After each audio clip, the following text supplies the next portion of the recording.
Գյուրջան Կասկադ, հասանելի բնակարաններ 65 ամիս մարման ժամկետով։ Իհարկե չի անդրադառնա այս թեմային, բայց քանի որ պարոն Մամիջանյանը խոսեց ստից եւ կոչ արեց մեզ գոնե մենք ստից չխոսենք, հիմա պարոն Մամիջանյանի ուզում եմ հարց ուղղել։ Պարոն Մամիջանյան, եթե լսում եք ինձ, ձեր խմբակցությունում կա մի թեկնածու, քաղաքապետի առայժմ թեկնածու Մարտուն Գրիգորյան, ով 2017 թվականին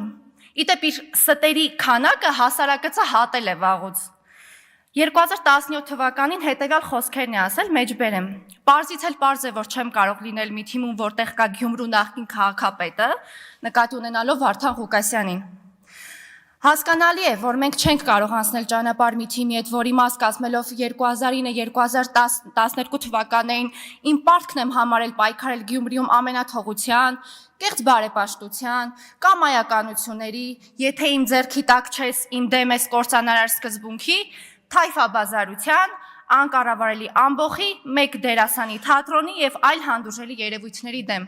Գանք հետ մեր օրեր 2025 թվական, նույն ինքը Մարտուն Գրիգորյան, քաղաքապետի թեկնածու, դիրքավորված որպես, ինչ էր ասում պարոն Գրիգորյանը։ Քաղաքապետ լինելու պարագայում առաջնահերթ քաղաքում պետք է ապահովեմ հանդարտ, հաշտ մթնոլորտ։ Պարզ հարց է առաջանում, բանալ, պարոն Գրիգորյան, եթե դուք ինձ լսում եք, այս կերպ հաշտ մթնոլորտ ապահովելու Գյումրի քաղաքում, ձեր ներդրումային ծրագրերը, այնտեղ ինչ որ խոստանում եք, մուշը ատրակցիոնների կենտրոն է դառնալու, Արցախի թաղամասը մարզը դպրոց է ունենալու, ո՞նց եք ապահովելու այդ ձեր մանդատները տալով Վարդան Ղուկասյանին, ինչպես եք ապահովելու այս սահուն մեկնարկը այս ծրագրերի։ Եվ ամփոփելով խոսքս,